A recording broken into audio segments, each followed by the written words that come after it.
1942 ते 46 1942 to 1946 Babasaheb was minister.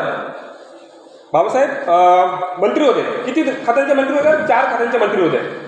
Babasaheb एका वेळेला 4 खात्यांचे मंत्री होते 1942 ते 46 मध्ये. आणि 1942 ते 46च्या दरम्यान बाबासाहेबांनी जे काम केलेलं आहे ते माझ्या मते कम्युनिस्ट देखील करू शकले नाही. कारण बाबासाहेबांनी कामगारांसाठी जे काम केलं आहे, बाबासाहेबांनी कामगारांचे यापूर्वी 8 तास असायचे कामाचे, ते बाबासाहेबांनी 8 तासाचे 12 तास केले.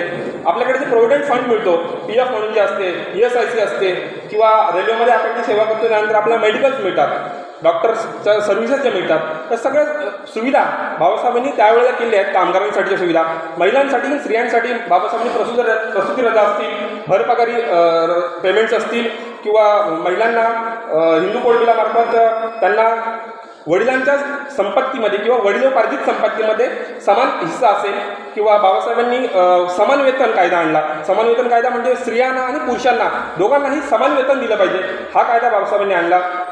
स्त्रियांसाठी बाबासाहेबांचं हे काम आहे. बाबासाहेबांनी बाबासाहेबांनी जलक्षेत्रात जे काम आहे ते आपण ओव्हरलॅप केल्यासारखं झालं आहे. बाबासाहेबांनी बाकरा नांगल प्रकल्प जो आहे तो निर्माण केला आहे. हिराकुंड असेल, त्यानंतर सोनेई प्रकल्प असेल, त्यानंतर विद्युत जोड प्रकल्प असेल, नदी जोड प्रकल्प असेल. आत्ता ज्या मोदी सरकार नदी जोड प्रकल्पाची गाजावाजा करते आहे, तो नदी जोड प्रकल्प बाबासाहेबांनी सांगितलेलं आहे. बाबासाहेबांनी राज्य विभाजनाची जी संकल्पना आहे, छोटी राज्य असली पाहिजे, म्हणजे ती कंट्रोल आणि मॅनेज करताना चांगली सोयीस्कर पडतात, ही जी संकल्पना आहे जी मोदी सरकार आत्ता त्याच्यावरती काम करते, ही संकल्पना सुद्धा बाबासाहेबांची आहे. म्हणजे बाबासाहेब एक प्रकारे जलतज्ञ होते. बाबासाहेबांनी कामगारांसाठी काम केलं आहे. त्यानंतर बाबासाहेबांनी आम्हाला मतदानाचा अधिकार दिला. आपण 18 वर्ष झाल्यानंतर मतदान करू शकतो, ही बाबासाहेबांची देण आहे. अनेक देशामध्ये, आता तुम्ही चीनमध्ये जरी बघितलं तरी तिकडे चीनमध्ये लोकशाही जी आहे, त्या लोकशाहीमध्ये तुम्ही सगळे लोक मतदान करू शकत नाही. You are not able to vote your cast your vote. तुम्ही तुमचे मत देऊ शकत नाही. तिथं मतदान कोणत्या प्रकारे चालतं की सिलेक्टेड जे मेंबर्स आहेत, इलाइट क्लासचे जे मेंबर्स आहेत, ते मेंबर्स तुमचे प्रतिनिधी निवडतात. जनसामान्यांना मतदान करायचे हक्क नाही आहे. इव्हन तुम्हाला मतदानाच्या हक्क टिळक जो म्हणतात की तेला तांबोळा आणि कुंभटाने विधान भवनात जाऊन काय नांगर राखायचे का, हा जो स्पष्ट विरोध झालेला आहे. बाबासाहेबांनी तो विरोध मोडीत काढायला तिथल्या प्रत्येक जनसामान्याला. कारण जर इलाइट क्लासेस फक्त वोटिंग करायला लागला तर इलाइट क्लासचेच मेंबर निवडून येतील. तुमच्या माझ्या समस्यांच्या आणि अधिकारांना वाचा फोडणारा माणूस तुमचा विधान भवनात असणार नाही. बाबासाहेबांनी प्रत्येक सुजाण नागरिकाला 18 वर्ष झाल्यानंतर मतदानाचा अधिकार दिला, ही बाबासाहेबांची देण आहे. बाबासाहेबांनी, आपण नाही म्हणतो की बाबासाहेबांनी RBIची स्थापना केली, त्यासाठी बाबासाहेबांनी जे पुस्तक लिहिलं किंवा बाबासाहेबांनी ॲक्च्युली प्रबंधच लिहिला होता, तुम्हाला त्याची कल्पना असेल, the question of the rupees, म्हणजे रुपयाचा उगम आणि त्याची समस्या, याच्यावरती बाबासाहेबांनी जे पुस्तक लिहिले. त्याच्यामध्ये बाबासाहेबांनी गोल्ड स्टँडर्ड जे आहे, म्हणजे सोन्याची जी भाव असतात, आता बघा सोन्याचा भाव मला वाटतं आज काहीतरी 56 की 58 आहे. सोन्याचा भाव आहे तो कॉन्स्टंट नाही आहे. सोन्याचा भाव तुमचा जर कॉन्स्टंट नाही, तुमचा रुपयाचा भाव कसं काय कॉन्स्टंट राहणार? सोन्यावरती तुमचा जर रुपयाची किंमत ठरणार असेल तरी कॉन्स्टंट राहणार नाही आहे. त्याच्यावरती बाबासाहेबांनी प्रबंध लिहिलेला आहे. आणि त्या प्रबंधानंतर बाबासाहेबांनी इंग्रजांवरती त्या प्रबंधामार्फत भरमसाठ आणि सडतोडशी टीका केलेली आहे. बाबासाहेबांचा तो प्रबंध इंग्रज सरकारने खरं तर अप्रूव्ह केला नाही. त्यानंतर बाबासाहेब लंडनवरून भारतात आले. भारतानंतर पुन्हा त्यांनी 6 महिने त्या प्रबंधावर काम केलं आणि ती भाषा शैली बाबासाहेबांनी थोडी बहुत बदलली. आणि त्यानंतर बाबासाहेब अर्थशास्त्रात ते PhD झाले. हा सगळा इतिहास तुम्हाला ज्ञात आहे. तर RBIची स्थापना जी आहे ती बाबासाहेबांच्या या विचारावरती झालेली आहे, हे मला इथे नमूद करायचं आहे. आणि बाबासाहेबांनी संविधान दिलं हे तुम्हाला सर्वांना ज्ञात आहे. त्यानंतर बाबासाहेबांनी राजकारणामध्ये काय काम केलं, तर राजकारणामध्ये बाबासाहेबांचं SCF होतं. SCF म्हणजे शेड्यूल कास्ट फेडरेशन. बाबासाहेबांनी सगळ्यात पहिला राजकीय पक्ष जे आहे तो बाबासाहेबांनी शेड्यूल कास्ट फेडरेशन स्थापन केला. शेड्यूल कास्ट फेडरेशन नंतर बाबासाहेबांनी स्वतंत्र मजूर पक्ष म्हणून जो आहे तो बाबासाहेबांनी स्थापन केला होता. त्यानंतर बाबासाहेबांनी ॲक्च्युली RBIची स्थापना करणं ही बाबासाहेबांची कल्पना होती. बाबासाहेब माझ्या माहितीनुसार हयात असताना RBIची स्थापना झाली नाही, बाबासाहेबांची कल्पना होती. बाबासाहेबांनी आचार्य आचार्यांना त्यासाठी पत्र देखील लिहिलं होतं की भारतभर RBIची स्थापना झाली पाहिजे आणि निरनिराळ्या विचारांच्या लोकांनी ती आत्मसात केली पाहिजे. पण बाबासाहेब दुर्दैवाने 56 नंतर बाबासाहेबांना तितकं आयुर्मान लाभलं नाही. पण बाबासाहेबांची ती कल्पना होती की रिपब्लिकन पार्टी ऑफ इंडियाची स्थापना केली पाहिजे. हे बाबासाहेबांचं राजकीय कर्तृत्व आहे. त्यानंतर बाबासाहेबांची सामाजिक संघटना होत्या. जसं मी आता म्हटलं की बाबासाहेबांची आयुष्यातली सगळ्यात पहिली संघटना जी 1924ला पहिली मीटिंग त्यांची झाली दादर रात्री म्हटलं की 9 डिसेंबर 1924ला, आणि त्यानंतर बहिष्कृत हितकारिणी सभा ही बाबासाहेबांच्या आयुष्यातलं पहिलं सामाजिक संघटन आहे. बहिष्कृत हितकारिणी सभा, तिचं ब्रीदवाक्य मी आता सांगितलं एज्युकेट अँड ऑर्गनाइज, हे त्यांचं ब्रीदवाक्य आहे. तर हे ब्रीदवाक्य 1920ला ही संघटना स्थापन झाली. त्यानंतर बाबासाहेबांची दुसरी संघटना जी आहे ती SSD आहे, समता सैनिक दल. ही बाबासाहेबांची दुसरी सामाजिक संघटना आहे. बाबासाहेबांनी समता सैनिक दल ही समाजाच्या संरक्षणासाठी स्थापन केलेली आहे. त्यानंतर बाबासाहेबांचं शैक्षणिक क्षेत्रात भरपूर काम आहे. मिलिंद कॉलेज असेल, सिद्धार्थ कॉलेज असेल. आत्ता त्यांची काय अवस्था आहे की आत्ता त्या शिक्षणाची काय दुरावस्था आहे याच्यावरती अजून वेगळं बोलता येईल. मी या अगोदर जिथं जॉब केला सिद्धार्थ कॉलेजच्या अगदी 10 फूट 20 फूट बाजूला माझी ऑफिसचं बिल्डिंग होतं. 4 वर्ष मी तिकडे जॉब केलं. सिद्धार्थ कॉलेजची काय दुरावस्था आहे ती मी 4 वर्ष अगदी जवळून बघितलेली आहे. हा वेगळा मुद्दा आहे. पण शैक्षणिक क्षेत्रात बाबासाहेबांनी प्रचंड काम करून ठेवलं आहे. बाबासाहेबांनी डिप्रेस्ड क्लास एज्युकेशन सोसायटी म्हणून शैक्षणिक पहिली संस्था काढलेली आहे. त्यानंतर बाबासाहेब दुसरी शैक्षणिक संस्था काढली इम्प्रूव्हमेंट ऑफ शेड्यूल कास्ट, ही बाबासाहेबांनी दुसरी शैक्षणिक संस्था काढली. तिसरी जी सर्वात पॉप्युलर शैक्षणिक संस्था ही तुम्हाला माहिती आहे पीपल्स एज्युकेशन सोसायटी, ही बाबासाहेबांनी तिसरी शैक्षणिक संस्था काढलेली आहे. त्यानंतर बाबासाहेबांचं धम्मावरती जे काम आहे, आपण असं म्हणतो की बाबासाहेबांनी अनेक वर्ष बौद्ध धम्माचा अभ्यास केला. माझं असं मत आहे की बाबासाहेबांचा कल पूर्वीपासून बौद्ध धम्माकडे होता. बाबासाहेब जेव्हा 10वी पास झाले, बाबासाहेब भारतभरातले पहिले मला वाटतं 10वी पास असणारे पहिले बाबासाहेब होते शेड्यूल कास्टमधनं पास होणारे. आणि बाबासाहेबांचा जो सत्कार झाला, बाबासाहेबांच्या वडिलांचा त्या सत्कारला मी जर रेफरन्स म्हणतो की धनंजय किरांच्या पुस्तकात त्याचे रेफरन्स तुम्हाला मिळतील नक्कीच. तर बाबासाहेबांच्या वडिलांचा त्याला विरोध होता ॲक्च्युली, की सत्कार वगैरे करू नये, डोक्यात हवा जाते है ना, सत्कार वगैरे करू नये. बाबासाहेबांचा सत्कार झाला, त्या सत्काराला केळुस्कर गुरुजी उपस्थित होते आणि केळुस्कर गुरुजींनी जे पुस्तक दिलं, आत्ताही ते आजच्या डेटला ते पुस्तक अवेलेबल आहे. मला वाटतं 70 की 90 रुपये काहीतरी किंमत आहे त्या पुस्तकाची. गौतम बुद्धांचे चरित्र म्हणून पुस्तक आहे, माझ्याकडे अवेलेबल आहे. एकदम छोटं पुस्तक आहे, थोडं त्याच्यात पाली असे वगैरे आहेत. तर हे केळुस्कर गुरुजींचं जे पुस्तक आहे ते पुस्तक बाबासाहेबांना 10वीला असताना बाबासाहेबांना भेट दिलेलं आहे. आणि त्यानंतर मग बाबासाहेबांचा कल, बाबासाहेब स्वतः असं म्हणतात, मी म्हणत नाही, बाबासाहेब स्वतः असं म्हणतात की बाबासाहेबांचे वडील कबीरपंथी होते. त्यानंतर मग बाबासाहेबांना कबीरपंथी जरी असते, रामायण महाभारत इतर सगळ्या गोष्टी बाबासाहेबांच्या कानावर पडल्या होत्या. आणि बाबासाहेबांनी जेव्हा गौतम बुद्धांचं चरित्र हे केळुस्कर गुरुजींनी लिहिलेलं पुस्तक वाचलं, त्यावेळेला बाबासाहेब म्हणतात माझी ओळख अगोदर गौतम बुद्धांसोबत काय झालं नाही, गौतम बुद्धांच्या चरित्रासोबत माझी ओळख अगोदर व्हायला पाहिजे होती, असे बाबासाहेब नंतर 56 लाख धर्मांतर करतात आणि बौद्ध धर्माच्या ओटीमध्ये तुम्हा आम्हाला टाकतात. त्याच बाबासाहेबांनी सत्याग्रह केले.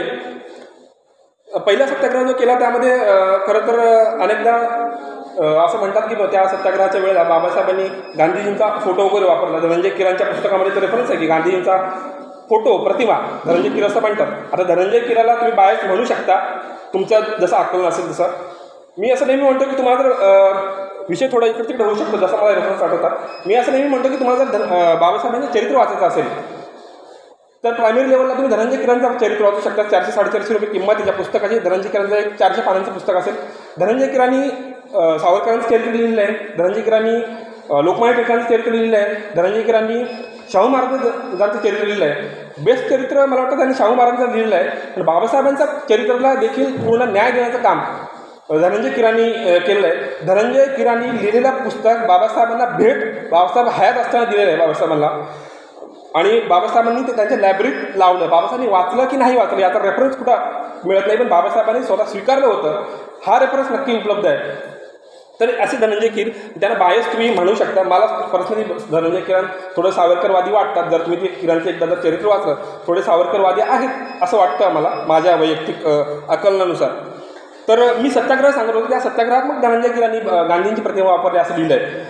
त्यानंतर मग अंबादेवीचा सत्याग्रह असेल, पार्वती मंदिर सत्याग्रह असेल, काळाराम सत्याग्रह असेल किंवा महाराष्ट्र सत्याग्रह असेल. आपल्याला महाराष्ट्रीयन लोकांना किंवा मराठी माणसाला एक खूप अभिमान असतो की बाबासाहेबांनी महाराष्ट्रामध्ये नाशिकमध्ये जो काळारामचा सत्याग्रह केला किंवा महाराष्ट्र सत्याग्रह केला आणि काळारामचा सत्याग्रह केला, पाण्यासाठी जो सत्याग्रह, तुम्हाला सर्वांना हे ज्ञात आहे किंवा ते खूपदा आपण ऐकलेलं आहे असं मी इथं गृहीत धरतो. मी प्रयत्न करेन की असं काहीतरी नवीन सांगता येईल का, त्याच्यासाठी मी पुढे जातो.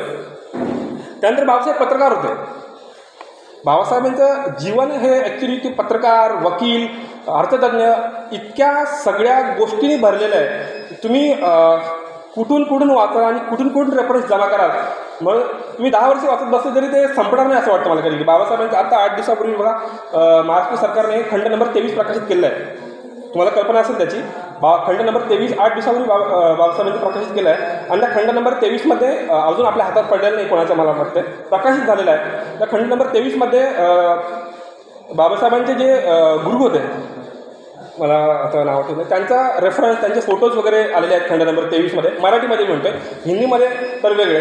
आणि बाबासाहेबांचे रेफरन्स ऑनलाईन वेबसाईट्सवरती तर उपलब्ध आहेतच, पण मी प्रिंटआउट्स म्हणतोय. तर बाबासाहेब पत्रकार होते. बाबासाहेबांनी पहिला जो पाक्षिक काढला, आपण पाक्षिक वेगळा तुम्हाला त्याची कल्पना आहे. पाक्षिक म्हणजे जे 15 दिवसात येतं, साप्ताहिक जे 7 दिवसात येतं, वृत्तपत्र म्हणजे ते डेली न्यूजपेपर जे वृत्तपत्र आहे. तर बाबासाहेब पहिलं काढलं ते पाक्षिक होतं. मूकनायक असं त्या पाक्षिकाचं नाव होतं. बाबासाहेबांच्या वृत्तपत्रांचा प्रवास आणि विचारसरणीचा प्रवास देखील मला असं जाणवतो की त्या वृत्तपत्रांच्या नावावरून आपण बाबासाहेबांनीच प्रवास केला. मानसिक वैचारिक प्रवास असतो तो बाबासाहेबांच्या वृत्तपत्रांच्या नावावरून तुम्ही तो जज करू शकता. बाबासाहेब दस्तूरखुद्द डॉक्टर बाबासाहेब आंबेडकर असं म्हणतात, मी जे काही म्हटलंय ते मी लिहून ठेवलेलं आहे आणि मी जे काही म्हटलंय ते स्वतः मी कधी कधी काउंटर केलं असेल. बाबासाहेब म्हणतात, मी जे लिहिलं आहे, मी जे लिहून ठेवलं आहे, स्वतः कधी कधी मी काउंटर केलं असेल, त्याचे रेफरन्ससुद्धा मिळतील. तर काउंटर केलं असेल, पण जे मी लेटेस्ट म्हटलं आहे 10 वर्षापूर्वी जे म्हटलं आहे ते वेगळं आणि आज जे मी म्हणतो आहे ते जर वेगळं असं जर असेल तर मी आज जे म्हणतो आहे ते सत्य माना, असं डॉक्टर बाबासाहेब आंबेडकर म्हणतात. आणि त्याचे रेफरन्स तुम्ही 40 नंतर बाबासाहेबांचं जर आकलन केलं 40 नंतर तुम्हाला असं काउंटर स्टेटमेंट्स खूप मिळतील. तर बाबासाहेब मुकनायक हे पहिलं वृत्तपत्र काढलं. मुकनायकसाठी तुम्हाला कल्पना आहे की राजे शाहू महाराजांनी मुकनायक काढण्यासाठी बाबासाहेबांना धनराशी देय केली होती. त्यानंतर बाबासाहेबांनी जे वृत्तपत्र काढलं ते बहिष्कृत भारत नंतर बाबासाहेबांनी समता म्हणून काढलं. आजच्या डेटला समताचे 3 व्हॉल्यूम, मला वाटतं 250 रुपये. मी सगळ्या पुस्तकांची माहिती यासाठी सांगतोय की प्रवचन, माझं असं वैयक्तिक मत आहे, प्रवचन म्हणजे पारायणे होता कामा नये. आणि पारायणे अनेक होतात, ते पारायणे ऐकून आपण खायचं, नाश्ता करायचा, वडापाव खायचा आणि घरी जायचं, असे पारायणे होता कामा नये. जे आपण प्रवचन ऐकतो त्यातनं किमान काहीतरी रेफरन्स मिळाला पाहिजे, ऑथेंटिक सोर्सेस मिळाले पाहिजे, ज्यातून तुम्ही घरी जाऊन स्वतः बाबा मी सांगितलं काहीतरी की बाबासाहेबांनी पहिली संघटना 99 वर्षापूर्वी काढली, ती खरंच काढली का? एज्युकेटेड आणि ऑर्गनाइज मी जर म्हणतो ते खरंच तसंच ब्रीदवाक्य होतं का, तुम्ही क्रॉस चेक करू शकता. म्हणून त्याचे मी रेफरन्स सांगतोय की बहिष्कृत भारत बाबासाहेबांनी 1924ला काढले. त्यानंतर समता जे काढलं, समतानंतर जनता काढलं, ते हे जनताचे मी व्हॉल्यूम म्हटले 200-250 रुपयात जनताचे 3 खंड आजच्या डेटला अवेलेबल आहे. तर जनताचाच रूपांतर बाबासाहेबांनी मला वाटतं प्रबुद्ध भारतमध्ये केलेलं आहे. आणि प्रबुद्ध भारत नंतर खूप सारा दीर्घकाळ प्रबुद्ध भारत नंतर सुरू होतं. तर मूकनायक मी यासाठी म्हणतो की मी जज करू शकता. मूकनायक, बहिष्कृत भारत, समता ते जनता आणि जनता ते प्रबुद्ध भारत, हा जो प्रवास आहे तो प्रवास वैचारिक प्रवास बाबासाहेबांचा, तो तुम्ही वृत्तपत्रांच्या नावावरून आपण जज करू शकतो. त्यानंतर आपण एक नेहमी गाणं ऐकलं असेल की मेरू हिमालय करुणी जरी, मेरू हिमालय करुण लेखणी, खुशाल धरू द्या करी, कोटी विभूती कालिदास हे लिहिण्या बसले तरी, हे रमेशा पूर्ण विमायन कधी न होईल तरी. हे वाक्य मला खूप टच होतं की किंवा बाबासाहेबांनी दुसरं एक राई पर्वत केला. हे 2 जे स्टेंटेज मला नेहमी आता सुद्धा माझ्या म्हणजे अंगावरती कसं काटा येतो. याचं कारण असं की तुम्ही जरी समुद्राच्या पाण्याची शाई केली आणि डोंगराचा जरी पेन केला किंवा आकाशाचा पेन केला तरी बाबासाहेबांचं जे कार्य आहे ते लिहिता लिहिता संपणार नाही. मेरू हिमालय ते म्हणतात आणि ते संपणार नाही एवढं विशाल कार्य खरोखर बाबासाहेबांनी करून ठेवलं आहे. म्हणजे आपल्याला आजच्या तरुणाला मला वाटतं टिटवाळात जर शोधले की बाबा 22-23 खंड तुम्ही किती वाचलेत. आपण आंबेडकरवादी, मला प्रवचनात हेच सांगायचं की आपण जेव्हा स्वतःला आंबेडकरवादी म्हणतो तेव्हा आपली जी काही भूमिका आहे, आपले काहीतरी तत्व आहेत, आपले काहीतरी विचार आहेत ते आपल्याला माहिती असले पाहिजे. जे रिटायर्ड आहेत ते वेगळे, पण जे नवतरुण आहेत त्यांनी आंबेडकरवाद रुजवण्यासाठी आंबेडकरवाद समजून घेणं गरजेचं आहे. तर आंबेडकरवाद समजून घेण्यासाठी तुम्ही, आंबेडकरांनी स्वतः सांगितलं आंबेडकरवाद समजून घेण्यासाठी मी जे लिहून ठेवलं ते वाचा तुम्ही. बाबासाहेबांनी 24 खंड दिलेले आहेत ते वाचा तुम्ही. तर तुम्ही आंबेडकरवाद समजून गेला, तुम्ही आंबेडकरी समाजात जन्माला आले, हे डिफॉल्ट आले हा ना, हे आपल्या हातात नव्हते. तुम्ही आंबेडकरी समाजात जन्माला आले म्हणून तुम्ही आंबेडकरवादी झाले, हा गैरसमज पाहिजे सगळ्यात पहिल्यांदा आपण काढून टाकला पाहिजे. बाबासाहेबांनी स्वतः म्हटले की 18 वर्षानंतर तुम्ही दमाची दीक्षा घ्या, तुम्ही जन्माला आले म्हणून बौद्ध झाले असं नाही आहे. आंबेडकरवादी होण्यासाठी तुम्ही आंबेडकरवादी आहात का हे स्वतः प्रश्न विचारा पहिल्यांदा. मग आंबेडकरवाद म्हणजे काय याचं पहिल्यांदा आकलन करा. मग तुम्ही आंबेडकरी आहात का? आंबेडकरांची व्याख्या काय, आंबेडकरवादी होण्याची व्याख्या काय, ही व्याख्या आजच्या डेटला आपण केली पाहिजे. 100 वर्ष जेव्हा चळवळीला होतात तोपर्यंत जर आपण आंबेडकरवादी असण्याची व्याख्या करत नाही, आंबेडकरवादी असण्याचे प्रश्न विचारत नाही, तर मग चळवळ कुठं जाते? ती भरकटलेली चळवळ आहे असं माझं स्पष्ट मत आहे. आंबेडकरवादी असण्यासाठी काहीतरी ठोकताळे असलं पाहिजे. आपण जेव्हा स्वतःला विज्ञानवादी म्हणतो तर विज्ञानवाद कसा जगतो? एक रेशो असतो. मी 3 टायट्रेशन केले, केमिस्ट्रीमध्ये टायट्रेशन करतात, 3 टायट्रेशन केले, 3 पैकी 2ची वारंवारता आली. 100 टायट्रेशन केले, 100 पैकी 70 वारंवारता आली, तर तो वारंवारता आल्यानंतर 70 वारंवारता ज्याची येते तो रिझल्ट करेक्ट असतो. त्याचप्रमाणे आंबेडकरवादी होण्यासाठी काहीतरी कसोट्या असल्या पाहिजेत. ती कसोटी तुम्ही पार करता का? कसोटी जर पार करता तर तुम्हाला स्वतःला आंबेडकरवादी म्हणण्याचा हक्क आहे, असं माझं सडेतोड आणि थेट मत आहे. त्यानंतर आपण पुढे जाऊयात. मला असं वाटतं की बाबासाहेबांच्या आयुष्यात जसं मी म्हटलं पत्रकारिता त्यांनी केली, त्यांनी निरनिराळ्या सामाजिक शैक्षणिक संस्था काढल्या, राजकारणात त्यांनी अतुलनीय काम केलं, धम्माचं त्यांनी काम केलं. सर्वात मोठं जर काम काही बाबासाहेबांनी केलं असेल असं मला वाटतं, जे जनसामान्यापर्यंत पोहोचण्यासाठी, म्हणजे बाबासाहेब मी जसं म्हटलं 42 ते 46 जरी कॅबिनेट मंत्री असले, बाबासाहेबांनी अनेक काम केली, तरी पण बाबासाहेब जनसामान्यापर्यंत पोहोचण्यासाठी तेवढे ताकदशीर नव्हते असं माझं स्पष्ट मत आहे. इव्हन अत्रेसुद्धा म्हणतात की दलितांचे बाबा, प्रख्यात्रे जे आहेत, प्रख्यात्रे जे म्हणतात की त्यांचे पुस्तक जे लिहिलं आहे प्रख्यात्रे, दलितांचे बाबा. दलितांचे बाबा म्हणजे बाबांना एक सर्कल, एक कुंपण बांधलेलं आहे की दलितांचे बाबा. पण बाबासाहेब जेव्हा ही बाउंड्री मोडून जातात ते केव्हा जातात? जेव्हा ते भारतीय संविधानाचे शिल्पकार, निर्माते, तुम्हाला जे म्हणायचे ते म्हणा, कोणी शिल्पकार म्हणते, कोणी निर्माते म्हणते, तर बाबासाहेब जेव्हा संविधानाचे निर्माते झाले तेव्हा जनसामान्यापर्यंत बाबासाहेब खऱ्या अर्थाने पोहोचले असं माझं मत आहे. तोपर्यंत बाबासाहेब जरी काळाराम मंदिराचा सत्याग्रह करत असतील, पाण्यासाठी लढा देत असतील, देवदर्शनासाठी लढा देत असतील, निरनिराळे लढे बाबासाहेबांनी दिले, तरी त्यांचे दलितांपुरते संकुचित होते किंवा दलितांपुरते मर्यादित होते. ऑफकोर्स बाबासाहेबांचा एम जो आहे तो नक्कीच दलितांचा अधिकार देण्याचा आहे. मी बाबासाहेबांना वाचला तर बाबासाहेब मला प्रचंड क्रांतिकारी वाटतात, म्हणजे भगतसिंगांपेक्षा जास्त क्रांतिकारी मला बाबासाहेब वाटतात. त्याचं कारण असं, बाबासाहेब पुणेकरांच्या वेळी म्हणतात की मला जरी बाहेर उभ्या असणाऱ्या विजेच्या खांबाला लटकवलं तरी पण मी माझ्या दलितांचे जे हक्क आहेत ते एका गांधीच्या प्राण्यासाठी देणार नाही. म्हणजे बाबासाहेबांना जे पत्र आलेलं असतात, तुम्हाला हेही नाही आता बाबासाहेब पत्र येतात की आम्ही तुमचे तुकडे तुकडे करू, असे बाबासाहेबांना पत्र येतात. पत्र आल्यानंतर शास्त्री म्हणतात की असे पत्र तुम्हाला येतात, तुम्हाला त्याची भीती वाटत नाही का? तर बाबासाहेब त्यावेळी म्हणतात मला ते बाहेरच्या विजेच्या खांबाला जरी लटकवलं तरी मी त्या गांधींच्या जीवासाठी, गांधींच्या प्राणासाठी, माझ्या शेकडो लोकांच्या हक्काची आणि अधिकाराची बळी काही देणार नाही. म्हणून त्या असं वाचल्यानंतर मला प्रचंड क्रांतिकारी वाटतात बाबासाहेब. तर मी हे सांगत असतो, हे क्रांतिकारी वाटतात. बाबासाहेबांचं लिमिटेशन हे अगोदरच्या काळात जे आहे ते बाबासाहेब लिमिटेड झाले दलितांपुरतं. बाबासाहेब स्वतः म्हणतात की मी जर देश आणि दलित यांच्यामध्ये जर मला निवड करायची असेल तर मी दलितांच्या हक्काची निवड करेन. जर देश आणि माझे हक्क, स्वतः बाबासाहेबांचे हक्क जर निवडायचे असतील तर बाबासाहेब म्हणतात मी देशाचे हक्क, की देशाचं चांगलं जे काय ते निवडेल, माझ्या स्वतःसाठी मी निवडणार, परंतु देशाचा हित आणि दलितांचा हित हे दोन्ही जर एका तराजूमध्ये ठेवले तर मात्र मी दलितांच्या हिताला प्रथम प्राधान्य देईल. इतके सडतोड आणि थेट बाबासाहेब म्हणतात. अगदी क्रिस्पी योजना असेल किंवा तुमचं सायमन कमिशन असेल, पहिली त्यांची गोलमेज परिषद असेल, दुसरी गोलमेज परिषद असेल, तुम्हाला याची सगळी कल्पना आहे. मी पुढे जातो तर मी म्हणतो की सामान्यांशी त्यांनी कनेक्ट केलं संविधानामार्फत.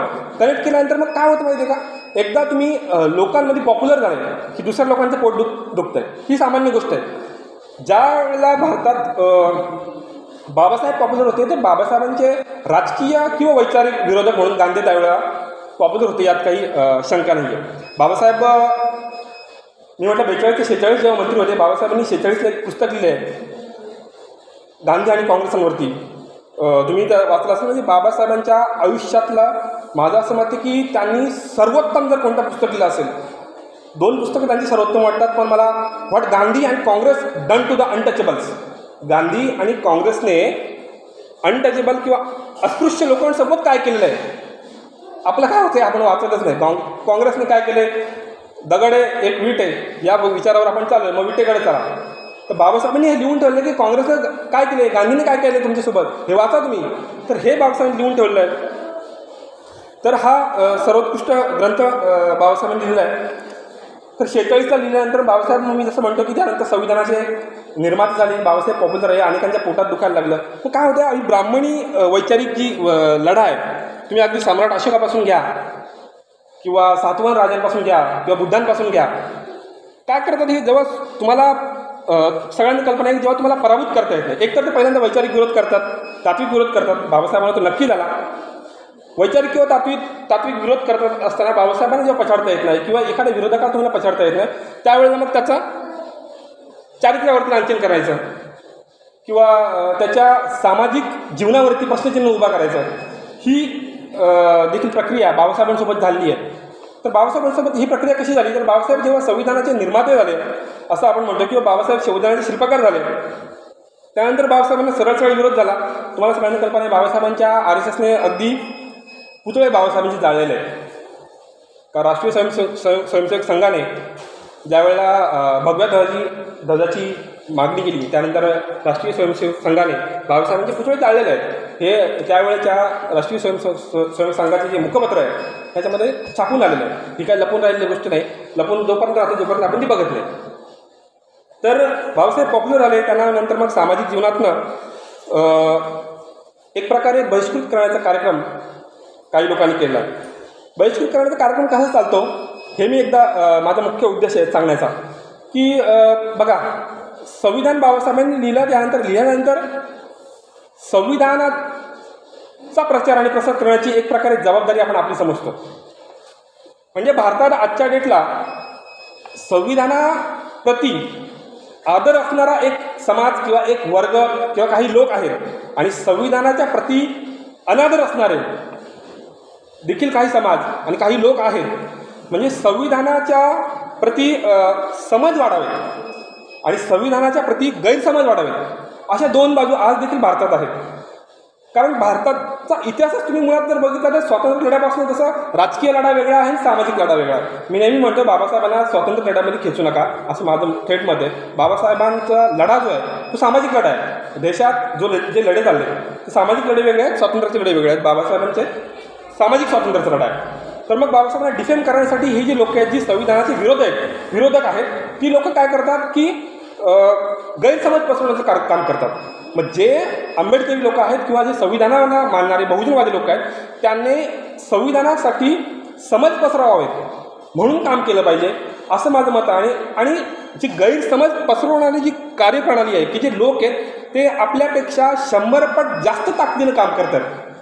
टिटवाळा पण त्याला काही वाद नाही आहे. नुसतं नागपूरच नाही आहे, नागपूर आपल्यापासून दूर आहे, तर नागपूरला दोष देण्यात काही अर्थ नाही आहे. आपल्या पायाखाली जमीन भरपूर सरकलेली आहे, तर टिटवाळा पण त्याला काही वाद नाही आहे. मग आपण हे काम केलं पाहिजे की संविधानाबद्दल समज कसे वाढतील. कारण मी जसं म्हटलं, मग एखाद्याला डिफेम करण्यासाठी गैरसमज पसरवणे हा जो ब्राह्मणी कावा आहे.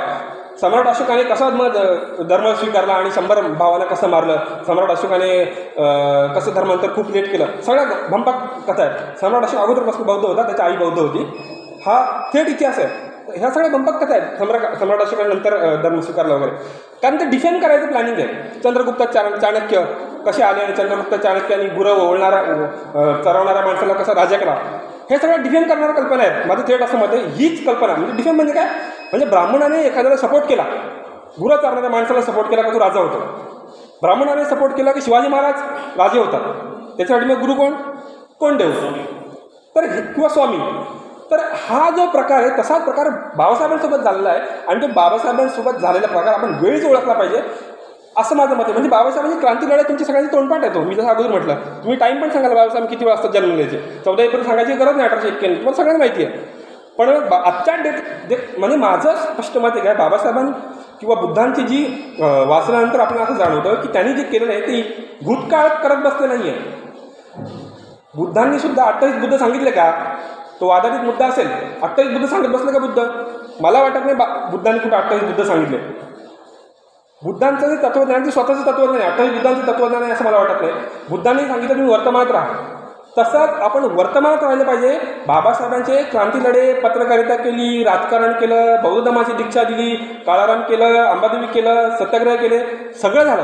हा सगळा भूतकाळ आहे. भूतकाळाची प्रवचन ऐकणं ही पारायण ऐकण्यासमाने, जसं मी अगोदर नमूद केलं, ही पारायण ऐकून आपण काय वीर होणार नाही आहे.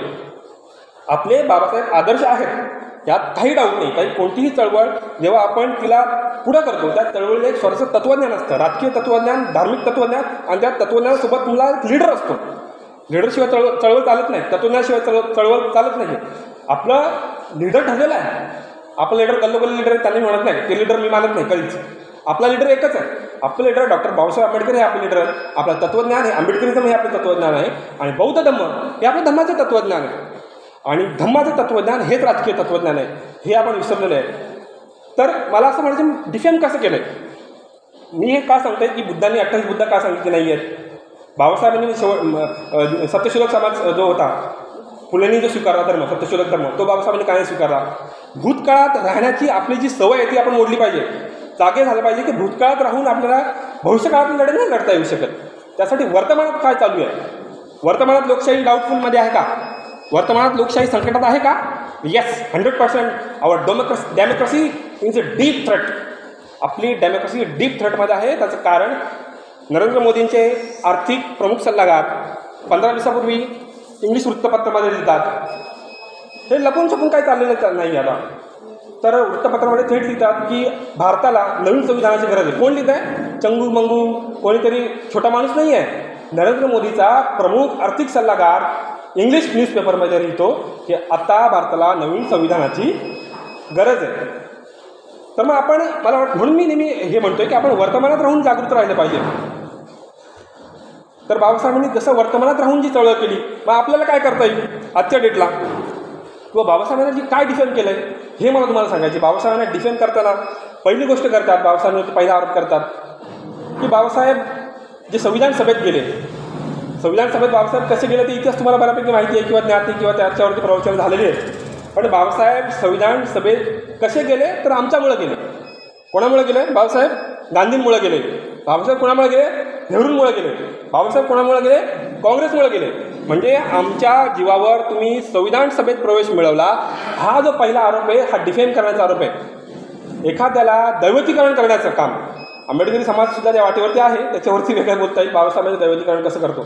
पण एखाद्याचं दैवतीकरण केल्यानंतर त्याला संपुष्ट काढण्याचं, त्याचं कार्य संपुष्ट आणण्याचं काम जसं केलं जातं, तसं बाबासाहेबांचं एक श्रेय जे लाटण्याचं काम काँग्रेस, गांधी किंवा नेहरू यांच्या पडद्यावर कसं केलं जातं हे मला प्रामुख्याने सांगायचं आहे. तर पहिला आरोप जो मी तुम्हाला सांगितला की बाबासाहेबांना काँग्रेसच्या जीवावर संविधान सभेत गेलं, तर हे सत्य आहे का? तुम्हाला सगळ्यांना माहिती आहे. त्यासाठी मी संदर्भ तुम्हाला सांगतो.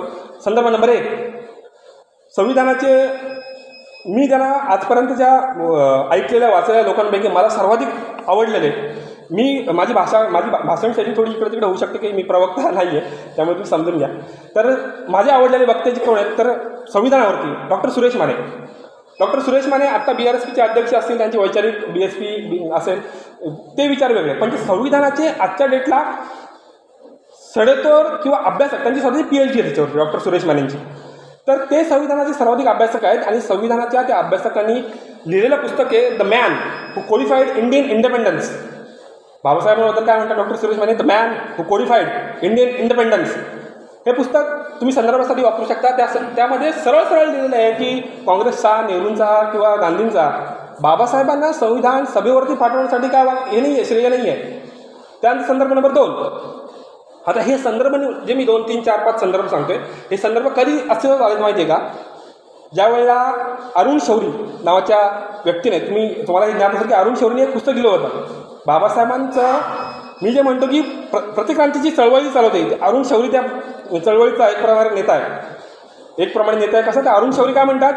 बाबासाहेबांनी संविधान लिहिलं नाही आहे, बाबासाहेब संविधानाचे कारकून आहेत. कसे म्हणतात शौरी? असे लोकल भाषणात नाही म्हणत, गल्लीच्या भाषणात नाही म्हणत, दिल्लीच्या भाषणात नाही म्हणत, पुस्तक लिहून म्हणतात अरुण शौरी म्हणजे कोण? अरुण शौरींच्या नंतर चेहऱ्यावरती आंबेडकरी लोकांनी, ह्या 20 वर्षापूर्वीचा मला वाटतं काळ आहे, अरुण शौरींच्या त्या पुस्तकानंतर अरुण शौरींच्या चेहऱ्यावरती समता सैनिक दलांनी वगैरे किंवा लोकांनी शाई वगैरे पेटली. त्या कार्यक्रमाला अविनाश धर्माधिकारी उपस्थित होते. आता हे मी कुठनं वाचतो तर हे यदी फडकेंचं पुस्तक आहे. अरुण शौरींच्या चेहऱ्यावरती शाई पेटली या पुस्तकानंतर अरुण शौरींच्या त्या कार्यक्रमाला अविनाश धर्माधिकारी होते. आता तुम्हाला माहिती असेल अविनाश धर्माधिकारी कोण आहेत, कोणते क्लासेस चालवतात अविनाश धर्माधिकारी? UPSC MPSCचे क्लासेस चालवतात अविनाश धर्माधिकारी. भारतातला आजच्या डेटला सगळ्यात पॉप्युलर क्लासेस कोणाचे आहेत? अविनाश धर्माधिकाऱ्यांचे. आता या प्रकारचे अविनाश धर्माधिकारी ते काय प्रकारचे विद्यार्थी आणि UPSC MPSCचे घडत असतील तिथे विद्यार्थी याची आता तुम्ही कल्पना करा. त्यावेळेस अविनाश धर्माधिकारी त्या स्टेजवर होते आणि त्या स्टेजवरती मग काही आंबेडकरी तरुणांनी त्यांच्या चेहऱ्यावर शाई फेकलेली आहे. ते डिफेंड करण्याचं काम कसं चालतं हे मी तुम्हाला सांगतोय. त्या शौरींनी जे पुस्तक लिहिलं आहे त्याच्यामध्ये बाबासाहेबांचं कर्तृत्व लपवण्याचं काम आणि पुढं कोणला करतात मग BN रावांना पुढं करतात, ज्याने 1935ला GOI government act of India जे 1935ला लिहिले आहे ते पुढं करतात. आता BN रावचं शिक्षण किंवा इतर 296 काहीतरीचे सभासद होते त्यांचं शिक्षण तुम्ही तोडून आपण बघा. बाबासाहेबांच्या नखाची सर पण कोणाला नाही तिथं. बाबासाहेबांचं जे शिक्षण आहे त्याची सर नाही. पण डिफेंड करायचं काम कसं चालतं आहे भारतामध्ये, डिफेंड का करतात याचं देखील कारण आहे. डिफेंड करण्याची 2 कारणं आहेत. एक कारण आहे जे सामाजिक आहे, ते तुम्हाला सर्वांना ज्ञात आहे. बाबासाहेब स्वतः म्हणतात की दलितांना जर पुढे जायचं असेल तर सवर्णांपेक्षा तुम्ही 4 पट जास्त काम केलं पाहिजे. कारण तुमची व्हॅल्यू जी आहे सवर्ण एक काम केलं तरी त्याला मोठं मेडल मिळू शकते. तुम्हाला 4 पट काम केलं पाहिजे तर तुम्हाला ते मेडल मिळेल. हे सामाजिक कारण आहे. बाबासाहेबांना न स्वीकारण्याचं कारण किंवा बाबासाहेबांना डिफेंड करायचं कारण किंवा बाबासाहेबांवरती आरोप करण्याचं कारण किंवा बाबासाहेबांचं श्रेय लाटण्याचं कारण हे पहिलं कारण हे आहे की सामाजिक कारण आहे. बाबासाहेब माझ्या जातीतले नाहीत, बाबासाहेब माझे वर्गातले नाहीत, बाबासाहेब माझ्या विचारांचे नाही आहेत, मग बाबासाहेबांना डिफेंड करा कारण ते आमचे नाही आहेत. हा डिफेंड करताना पहिलं कारण आहे. दुसरं कारण बाबासाहेबांचं तत्त्वज्ञान आहे. ते तत्त्वज्ञान सरंजामी तत्त्वज्ञान नाही आहे. बाबासाहेबांच्या आयुष्याचंच जे तत्त्वज्ञान आहे ते अतिशय सरळ सोपट आहे. कुठेही तुम्हाला दांडी लाबाडी जसं म्हणतात.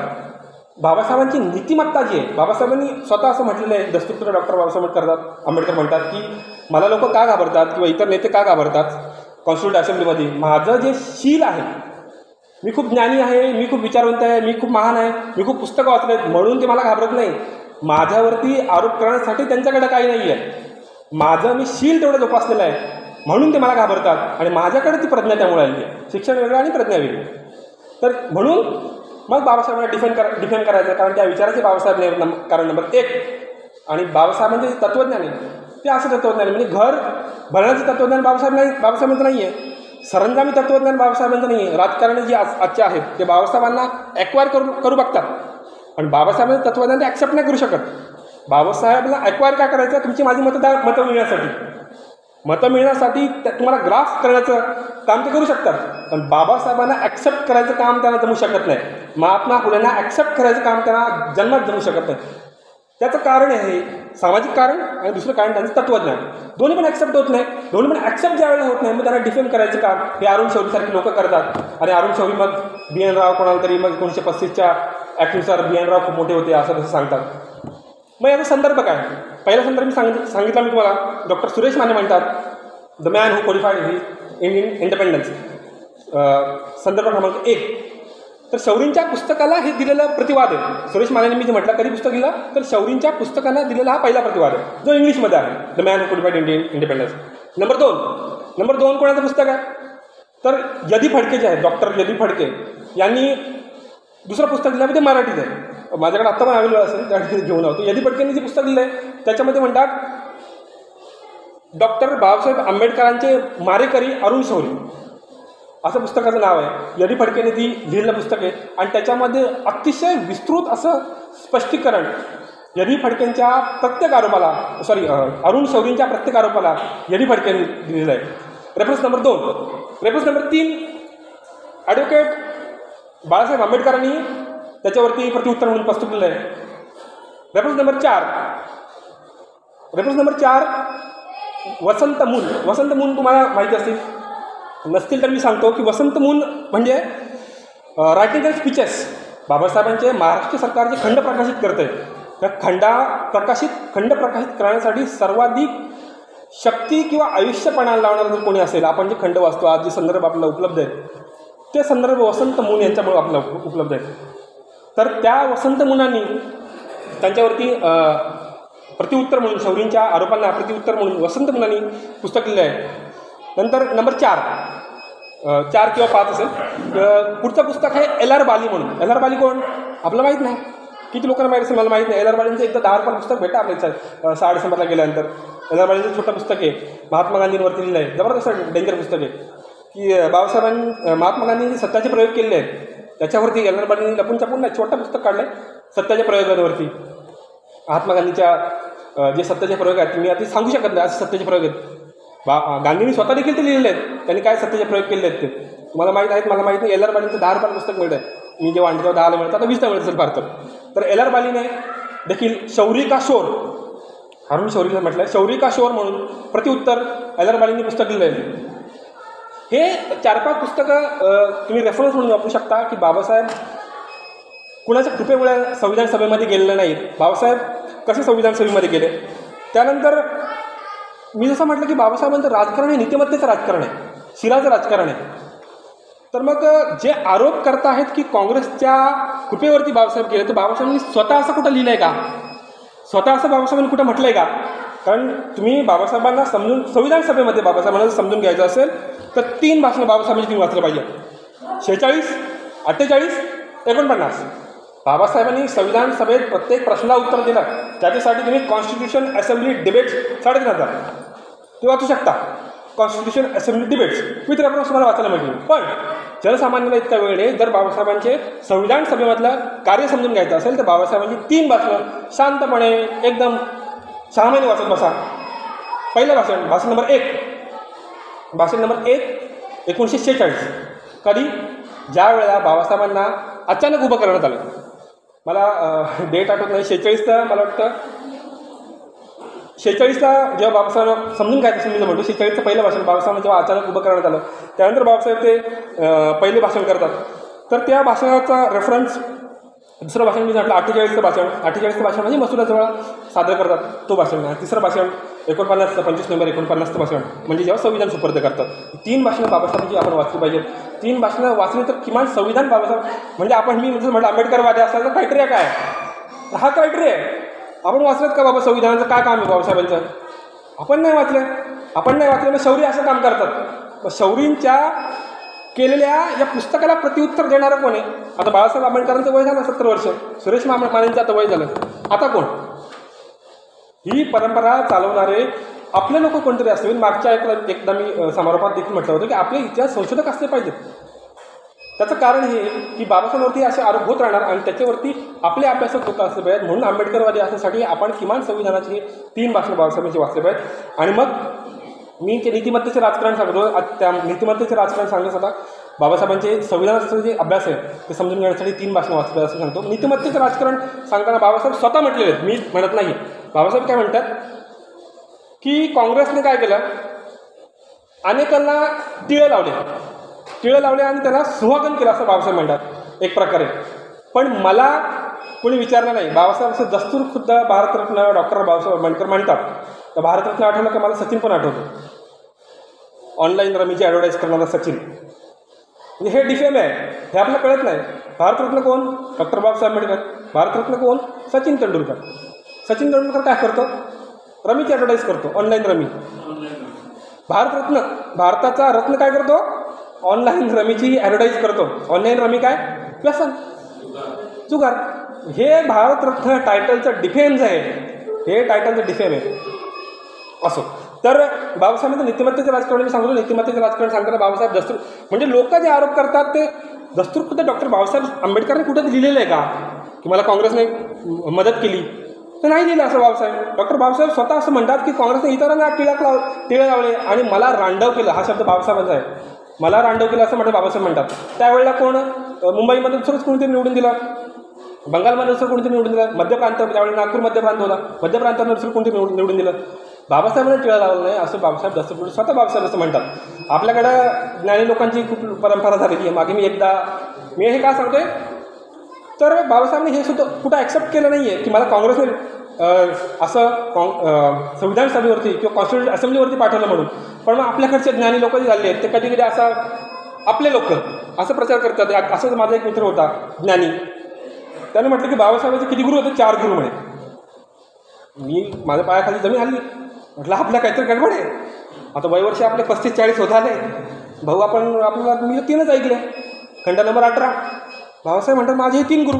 मी दाखवलं बाबा हे बघ तुझे पुस्तक आहे बघ काचेचा, ते काचेच्या कपाटात तुझं पुस्तक आहे बघ बाबा, त्याच्यामध्ये आहेत लिहिलेलं. हेच 3 गुरु बाबासाहेबांचे. म्हणजे आपले स्वामी काय करतात ते मी सांगतोय. बाबासाहेब म्हणजे हे 3 गुरु असे लिहिले बाबासाहेबांनी स्वतः म्हटले. 4था कुठून आला? आपले लोक म्हणजे हा जो प्रकार आहे, चौथा कुठं आला त्याची स्टोरी सांगतो मग तो म्हणतो आपल्या काय लोक काय करतात, कपाट लावतात, पुस्तका, जनताचा खंड, जनता वृत्तपत्राचा हा मोठा खंड, आता मस्त मोठा भेटतो खंड जनताचा खंड लावतात. बाबासाहेबांचे हे निळे खंड, एक खंडापासून जातात 22पर्यंत, आता 23 आला खंड लावतील. महात्मा फुलेंचे आसूड किंवा बुद्धांचं चरित्र वाचले भाऊ किती, शोपीस वाचले किती भाऊ, शोपीस वाचले नाही, आम्ही विकत आणले, आरक्षण भेटलं आम्हाला पैसे आले, शोपीस पाहिजे. बुद्धांची मूर्ती काय, शोपीस. भाऊ वाचले किती, वाचले नाही. आम्ही आंबेडकरवादी, बाय भरत आंबेडकरवादी आहे. आम्ही जन्माला आलो म्हणजे आम्ही आंबेडकरवादी, आम्हाला वाचायची गरज नाही. संविधान आमच्या बापांनी लिहिलं आहे, वाचायची आम्हाला गरज नाही आहे. मग हे असं होतं आपल्याकडचे हे, म्हणजे एक गुलिस्ता बर्बाद करने के लिए एक ही काफी आहे, तिकडा बी आणि इकडं बी गुलिस्ता बर्बाद करने के लिए, म्हणजे खंडीच्या वर्णात आपल्याला माहिती आहे, पुढचं मी बोलत नाही. तसेच हे गुलिस्ता बर्बाद करण्यासाठी जे आले आहेत हे चौथा गुरु असे सांगतात. चौथा गुरु कोण रे बाबा, सांगितलं त्यांनी कोण चौथा गुरु, सांगतोय पुढे. चौथा गुरु तर त्या चौथ्या गुरुवरती बाबासाहेबांनी भाषण केलेलं आहे. बाबासाहेबांचं भाषण काय, एकदम छोटी पुस्तक आहे, 30-40 रुपयाला पुस्तक आहे. रानडे, जिना आणि गांधी अशा पुस्तकाचं टायटल आहे. त्याच्यामधला एक गुरु त्यांनी सांगितलं की हा बाबा बाबासाहेबांचा गुरु असेल. एकदम छोटी पुस्तक आहे, रानडे, गांधी आणि जिना, ते बाबासाहेबांनी केलेलं भाषण आहे. आता रानडेवरती बाबासाहेब भाषण केलं आहे.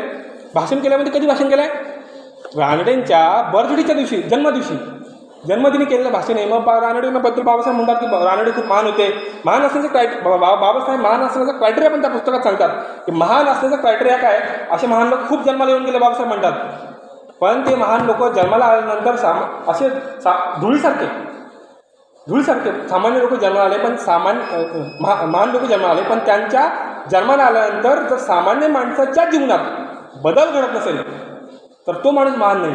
महान असण्याचं क्रायटेरिया बाबासाहेबांनी सांगितलेलं आहे. महान कोणाला म्हणायचं, आपण कोणाला पण म्हणतो, कोणाचा पण फोटो घरात लावतो.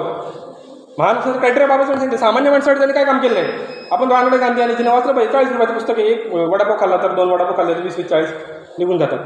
1 तासाचं पुस्तक पण नाही, 1 तास पण नाही लागणार वाचायला.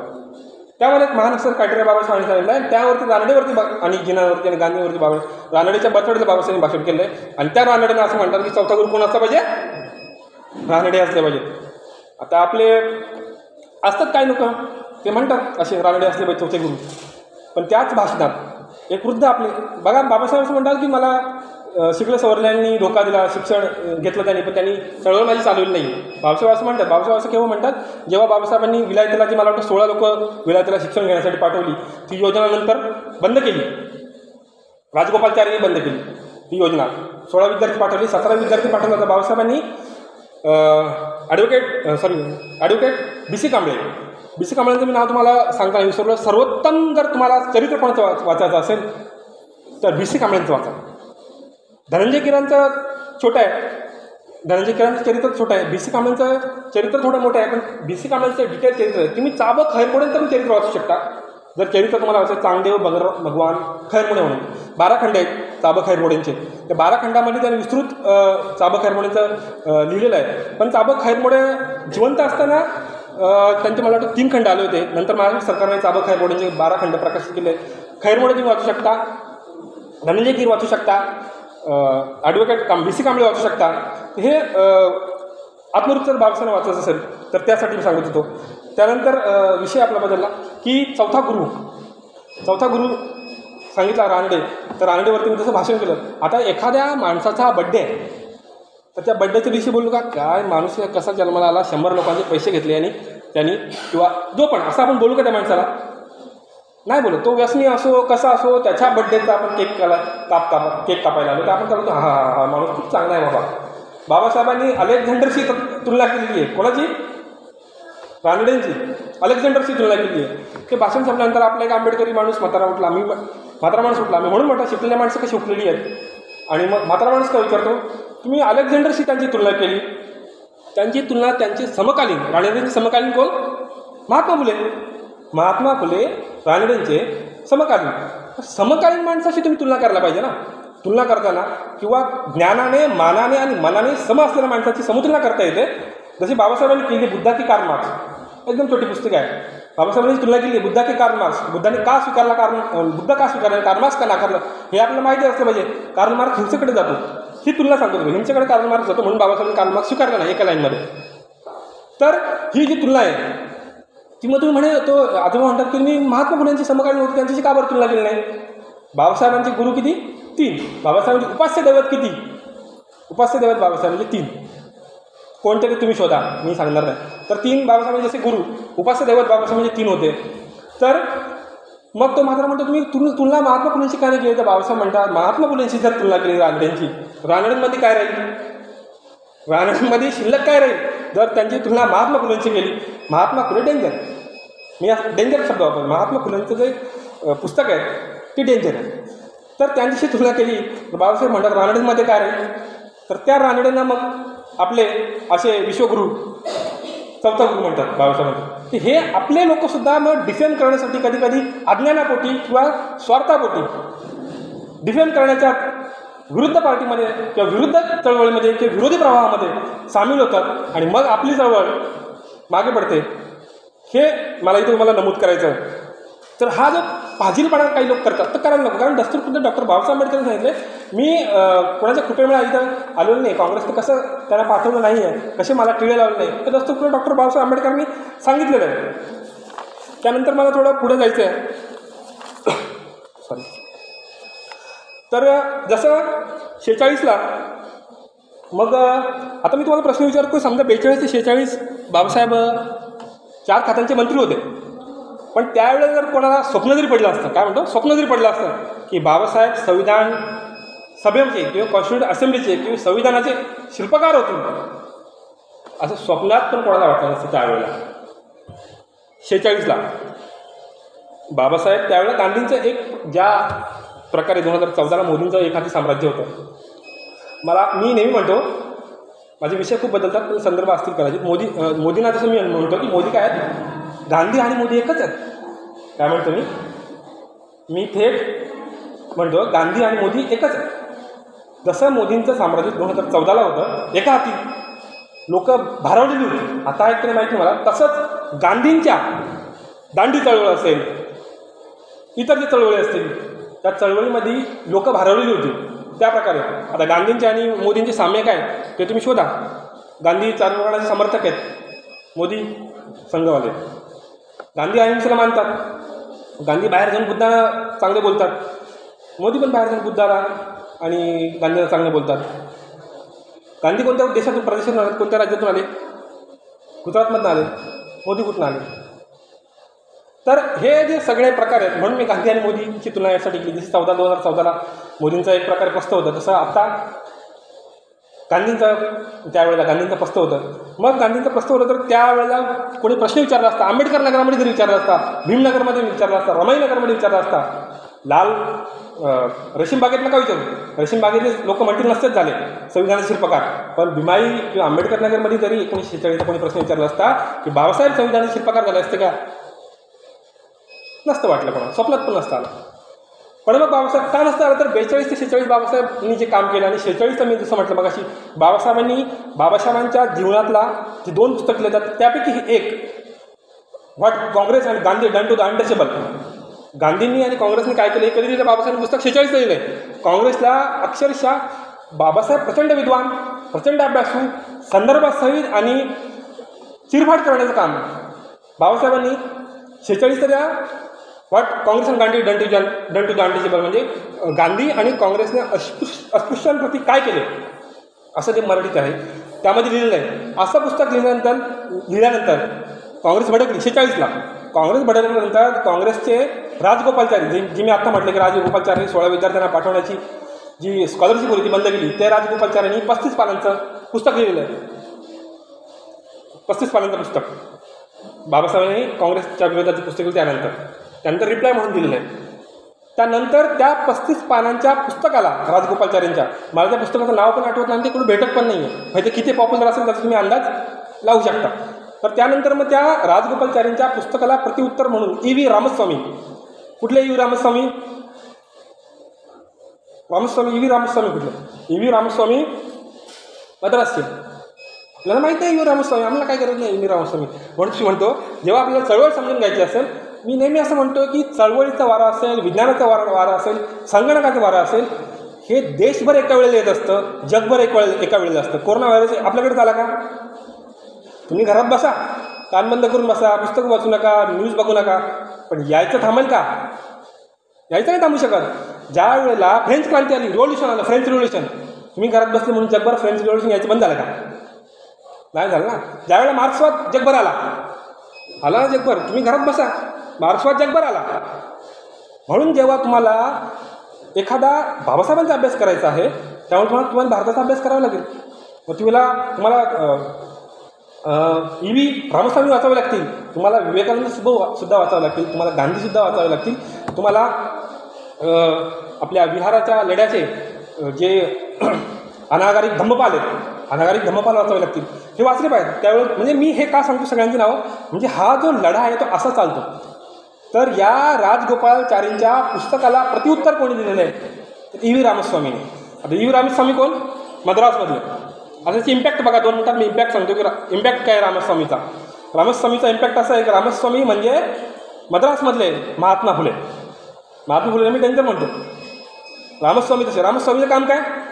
राम कृष्ण हे जे देव आहेत त्या देवांना एका हातगाडीवर ठेवायचं. कोणी काम केलं आहे? E.V. रामस्वामी. हातगाडीवर ठेवायचं, पायाची चप्पल काढायची आणि ते चप्पलीनं त्यांचं काय करायचं ते करतात E.V. रामस्वामी. आणि सांगतात हे तुमचे देव. ही चळवळ कोणाची आहे? E.V. रामस्वामीची. आम्हाला माहीत नाही E.V. रामस्वामी काय करतात तिकडे, पण त्याचे परिणाम काय आहेत, इम्पॅक्ट काय आहेत. आज पण बघा तुम्ही तिकडे जातात काय हापचड्डीवाले तिकडे जात नाही. तिकडचा आता आपला जो हा मुख्यमंत्री आहे स्टॅलिन काय म्हणतो?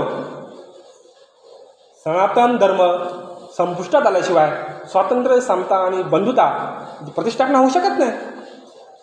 का होऊ शकत नाही? सनातन धर्म, समता, स्वातंत्र्य आणि बंधुता न्यायाच्या विरुद्ध आहे. हे काम तुमच्या E.V. रामस्वामीचं आहे. महात्मा फुले मी त्यांना म्हणतो तिकडचे मद्रासचे E.V. रामस्वामी, हे त्यांचं काम आहे. हे आपण वाचलं पाहिजे. E.V. रामस्वामींचं काम, B.N. रावचं काम वाचलं पाहिजे.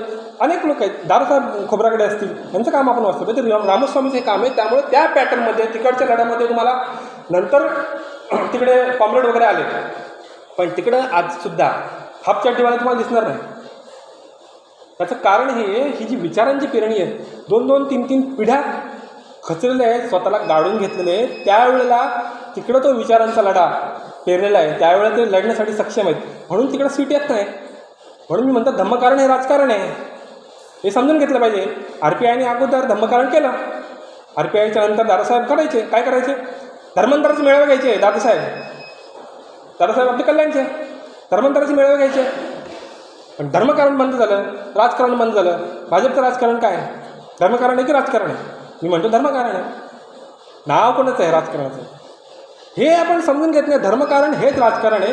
म्हणून मी म्हणतो मद्रासचे तिकडचे महात्मा फुलेचे आहेत, E.V. रामस्वामी आहेत. आणि त्या E.V. रामस्वामी मी हे सांगतो म्हणून एक कलेक्टिव्हली आपण अभ्यास केला पाहिजे. त्यावेळेला E.V. रामस्वामी बाबासाहेबांवरती केलेल्या टीकाचे, राजगोपालचारींच्या टीकेला, बाबासाहेबांच्या केला टीकेला तिकडनं मद्रासमधून उत्तर देतात हे रामस्वामी, E.V. रामस्वामी. ते रामस्वामी अगोदर काँग्रेसमध्ये होते.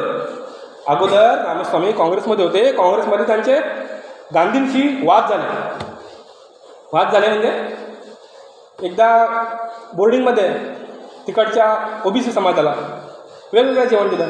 आजच्या डेटला वाद चालू आहे का? आजच्या डेटला हा वाद मुंबईच्या IIT आज म्हणतो मी, मुंबईच्या IIT हा वाद आज चालू आहे. काय वाद चालू आहे? आज मेसचा वाद आहे. माळी म्हणून माझा मित्र आहे फेसबुकवरती, तो IIT आहे. आजच्या डेटला तो सत्याग्रहावरती आहे. न्यूजपेपरला महाराष्ट्र टाइम्सचा आलेला आहे. काय वाद आहे? शाकाहारी वेगळं आणि मांसाहारी वेगळं. काय प्रगती केली आपण? 46-47 तेच वाद, 2023 तेच वाद. कुठं वाद चालू आहे? मुंबईमध्ये देशाची आर्थिक राजधानी. तर तो वाद त्यावेळेला झाला होता. तो अजून असेच वाद चालू आहे. म्हणजे आपण प्रगती काय केली, तो इव्हॉल्युशनची गोष्ट आहे. तर त्यावेळेला वाद झाल्यानंतर OBCला वेगळं बसवलं. ते E.V. रामस्वामीला खटकलं. रामस्वामी प्रचंड बाणेदार. रामस्वामी म्हटलं हे चालणार नाही, गांधी तुमच्या काँग्रेस हातात आहे, देश तुमच्या हातात आहे, तुम्ही हे बंद केलं पाहिजे. गांधी नाही जमलं नाही. ते गांधींची विचारसरणी चतुर्वर्णी सांगली. भगवद्गीतेला गांधी बांधणार आहे. बाबासाहेब भगवद्गीतेबद्दल काय म्हणतात? धम्मपदामधनं आली, धम्मपदाची कॉपी केली असं बाबासाहेब म्हणतात. सरळ धम्मपदाची कॉपी केली भगवद्गीताने. कारण बुद्ध कधीचे? 2500 वर्ष. बुद्ध कधीचे? 2,500 वर्ष, नंतर मग ते ख्रिस्त आणि नंतर ते जे धर्म आहेत ते, तर त्याची कॉपी केली असं बाबासाहेब म्हणतात, मी म्हणत नाही, बाबासाहेब म्हणतात. तर हे मग ई व्ही रामस्वामी मग तुम्ही रामस्वामींचा राग आला आणि त्यांनी राजीनामा दिला, काँग्रेसचा राजीनामा दिला. काँग्रेसचा राजीनामा दिल्यानंतर रामस्वामीने नवीन पक्ष तिकडे स्थापन केला आणि स्वाभिमानाची आणि भाषेची चळवळ तिकडे चालवली. बाबासाहेबांनी तर भाषेची चळवळ चालली, त्या रामस्वामींनी पुस्तक लिहिलं. हे कलेक्टिव्ह वर्क मी जेव्हा सांगतो, राजगोपालचार्यांना त्यांनी प्रत्युत्तर दिलं. त्यानंतर मला अजून एक संदर्भ सांगायचा आहे की बाबासाहेबांचं म्हणजे क्रेडिट जे घेतात, क्रेडिट आपण कोणाचं घेतो? एखादा विद्यार्थी आहे, तो नापास झाला. आता मुंबईला आकाश इन्स्टिट्यूट आहे, आकाश का काहीतरी इन्स्टिट्यूट आहे, स्काय इन्स्टिट्यूट, आकाश इन्स्टिट्यूट. ते काय करतात? तुम्हाला 90% मार्क आहेत, 92% मार्क आहेत, 95% मार्क आहेत, तर तुम्हाला प्रवेश देतात. हुशार विद्यार्थ्यांना प्रवेश देतात, भरपूर सारे क्लासेस. मग त्या हुशार विद्यार्थ्यांना प्रवेश दिल्यानंतर तुमचा विद्यार्थी हुशारच असणार आहे, रिझल्ट तुमचा 100% येणार आहे. तुम्हाला जर रिझल्ट काढण्याची खरोखर तुमच्याकडे एवढे शिक्षक आहेत चांगले, तर आमच्याकडचं 25% वाले घेऊन जा, त्याला 90% आणून दाखवा तुमचे शिक्षक एवढे चांगले आहेत. तर होतं काय, म्हणजे क्रेडिट घ्यायची जी पद्धत आहे ही सांगतो मी. क्लासेस जसे क्रेडिट घेतात, क्रेडिट घ्यायची सिस्टीम आहे. बाबासाहेबांचं क्रेडिट कसं घेतात काँग्रेसवाले, हे मला तुम्हाला सांगायचं. मग क्रेडिट कोणाचं घेतात? हुशार माणसाचा. क्लासेसमध्ये जसा कोणी पास झाला, दुसऱ्या क्लासेसवाले त्याचं क्रेडिट घेतात. तसे बाबासाहेब हे पास झालेले व्यक्ती आहेत. बाबासाहेब स्वतः म्हणतात, मी म्हणत नाही, बाबासाहेब असं म्हणतात की मी काहीतरी चांगलं काम केलं असेल, माझ्या हातून काहीतरी हिताचं काम झालं असेल, म्हणूनच ही लोक माझं क्रेडिट घेण्यासाठी पुढे पुढे येतात. कोण म्हणतात? डॉक्टर बाबासाहेब आंबेडकर म्हणतात. मग क्रेडिट कसं घेतात? क्रेडिट नंबर 1 मी जसं म्हटलं, गुलिस्ता बर्बाद करने के लिए यहाँ भी है वहाँ भी है. जगजीवन राम. जगजीवन राम कोण? नाही माहिती. जगजीवन राम बाबासाहेबांचे वैचारिक विरोध असतील जगजीवन रामांशी. ते जगजीवन राम एकदा विमानातून पडले, बाबासाहेब त्यांना बघायला गेले. बाबासाहेब काय म्हणतात? जगजीवन राम. जग्गू, बाबासाहेब म्हणायचे त्याला जग्गू म्हणायचे. जग्गू आदमी गधे से गिरता है तो भी मर जाता है. बाबासाहेबांची वाक्य आणि स्टेटमेंट जे आहेत ते म्हणजे तुम्ही त्या वाक्यांवरती प्रबंध लिहू शकता. काय? एका वाक्यांवरती तुम्ही PhDचे प्रबंध लिहू शकता, असे बाबासाहेबांची वाक्य आहेत. बाबासाहेब म्हणतात, जग्गू आदमी गधे से गिरता है तो भी मर जाता है, तू तो विमान से हेलिकॉप्टर से गिर गया फिर भी जिंदा है. तर ते जगजीवन रामांनी काँग्रेस नंतर जवळ केली. जसे आज पण आपले आहेत काही लोक जे इतर पक्ष जवळ करतात. मी त्यांची थेट काय नाव घेणार नाही, आपण छोटे माणूस आहेत, तर इतर पक्षांना जवळ करतात आणि कॉमेडी करत बसतात. आणि अशा आहेत कॉमेडीकार. महाराष्ट्राकडं अशा कॉमेडीकारांचे पॅटर्न आहे, किंवा महाराष्ट्राकडं अशा कॉमेडीकारांचं एक प्रकारे कॉन्ट्रॅक्ट आहे. 2-2, 4-4, 5-5 टर्म असे लोक निवडून येत आहेत. जे पुणेकरांचे इम्पॅक्टचे आहेत पुणेकरांचे, हे असे पॅटर्न आहेत जे कवी निवडून येतात. आणि मग असे कवी काय करतात? जगजीवन रामांसारखे आजच्या डेटला पण असे कवी आहेत. जसे पेरियारांच्या काळी झालं मेसमधलं प्रकरण, जसं आज पण मुंबईत प्रकरण चालू आहे, जसं जगजीवन राम तेव्हा होते, आज पण जगजीवन राम जिवंत आहे. फक्त जगजीवन रामांचं नाव वेगळं आहे. नाव तुम्ही सांगणार नाही, जगजीवन रामची ओळखा म्हणजे संसदेत बसतात जगजीवन राम. आपले मुद्दे काय लावत नाही. मुद्दे काय? कवितांचा फायदा काय? म्हणजे कविता करून काय करणार ते जगजीवन राम? आता एखादी सभा भरली आहे कॉन्स्टिट्यूट असेंब्लीमध्ये किंवा लोकसभेत, विधानसभेत, एखादा टेन्स विषय चालू आहे, गहन विषय चालू आहे, आर्थिक प्रबंधावरती चर्चा चालू आहे. तर त्या चर्चेला लाईट कसं करायचं? कंटाळा लोकांना काहीतरी ब्रेक पाहिजे का नको? लोकांना हसायला काहीतरी ब्रेक पाहिजे आमदारांना, खासदारांना. अशा आमदारांना, खासदारांना हसवण्यासाठी जोकर लोक जे ठेवलेले आहेत ते जगजीवन रामांचे वंशज असे जोकर लोक आहेत. महाराष्ट्रात असे जोकर आहेत. हे जोकर लोक महाराष्ट्रात आहेत. महाराष्ट्राकडे असे जोकर लोकांचं कॉन्ट्रॅक्ट आहे की जोकर लोक मग तिकडं विधान भवनात जाऊन जोक करत असतात. हे दुर्दैव, हे पुणेकरांचं इम्पॅक्ट आहे. मी नेहमी म्हणतो की गांधींनी दलितांसाठी किंवा अस्पृश्यांसाठी काही केलं नसतं तरी चाललं असतं. काय? गांधींनी अस्पृश्यांसाठी, दलितांसाठी मी तर विनंती केली असती की तुम्ही काही करू नका, पण गांधीजींनी दलितांसाठी आणि अस्पृश्यांसाठी जे केलं आहे त्याच्यामुळं पिढ्याचं नुकसान गांधींनी केलेलं आहे. पुणेकर राज्य गांधींनी केलेलं आहे. आपल्याला दुबार मतदान जे होतं किंवा सेपरेट सेटलमेंट जी आपली होती ती पुणेकरांमध्ये बाबासाहेबांनी जिंकून आलेले आहेत. दुसऱ्या राऊंड टेबल कॉन्फरन्समध्ये सगळे हक्क सगळे हक्क दुसऱ्या राऊंड टेबल कॉन्फरन्समध्ये जिंकून आल्यानंतर तिथं गांधी हरल्यानंतर गांधी इकडं मग असे उपोषणात बसतात. हा उपोषण हिंसक आहे, उपोषण हिंसक आहे. हा तुम्ही लाखो करोडो त्यावेळेच्या लोकांचे हक्क अधिकार हिसकावून घेता, हे कसलं उपोषण? लाखो लोकांचा अधिकार तुम्ही हिसकावून घेता, त्याला उपोषण मानणार का तुम्ही? ही हिंसा आहे, ही हिंसा आहे. तलवार न चालवता किंवा पेन न चालवता तुम्हाला हिंसा करता येते, ही हिंसा गांधींनी केली असे म्हणतो.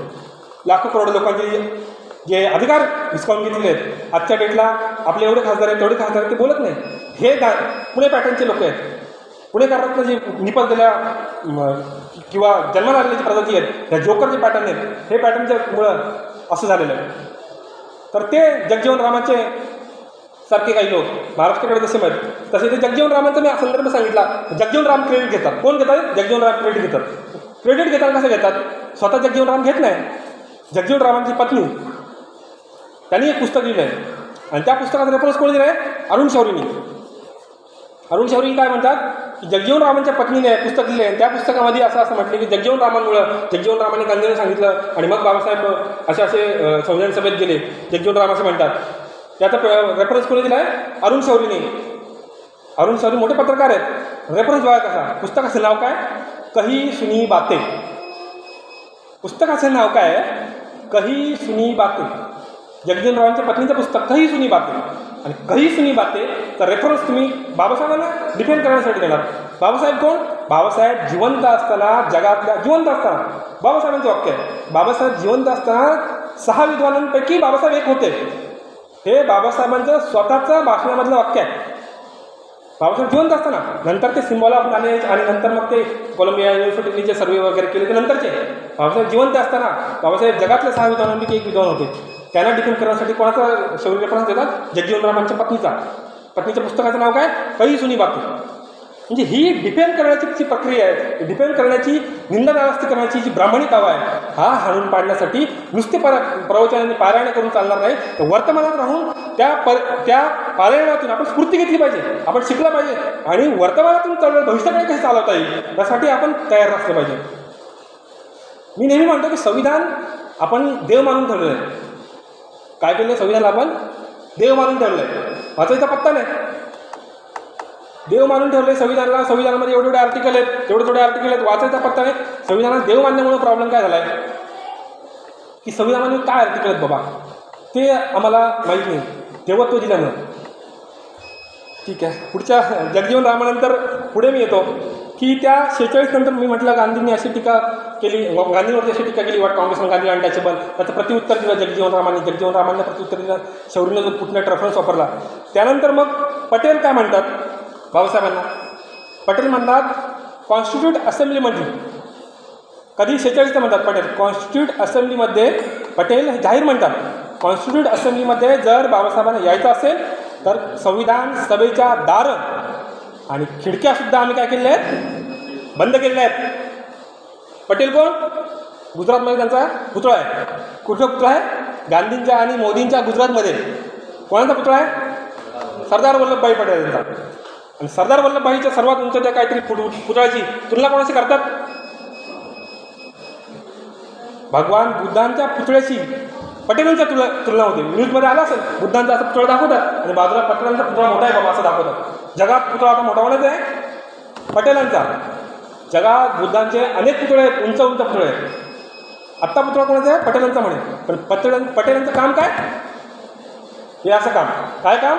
गांधींना कॉन्स्टिट्यूशन असेंब्लीमध्ये, संविधान सभेमध्ये येऊन देणार नाही. त्याच्यासाठी त्याची दारं आणि खिडक्या आम्ही बंद केली आहेत. हे तत्त्वज्ञान पटेलांचं. त्या तत्त्वज्ञानाची तुलना तुम्ही बुद्धांच्या तत्त्वज्ञानाची करणार? पुतळ्याची, लोखंडी पुतळ्याची उंची तुम्ही वाढवली म्हणजे पटेलांची तुलना बुद्धांची करता येते काय? 2500 वर्षापूर्वी जे बुद्धांचं तत्त्वज्ञान सांगले पटेलांच्या किंवा पटेलांच्या विचारसरणीच्या लोकांना ते झेपणार आहे का? हा मूळ प्रश्न आहे. नुसते लोखंडी पुतळे उभे केले म्हणजे तुमच्या विचारसरणीच्या तुलनेचे होता असं होत नाही. हे मला सांगायचं. ते पटेल असं म्हणतात, गांधींना बाबासाहेबांना असं म्हणतात की आम्ही येऊन देणार नाही. आणि मग लोक असं आरोप म्हणतात की काँग्रेसमुळे गेले. हे शक्य आहे का?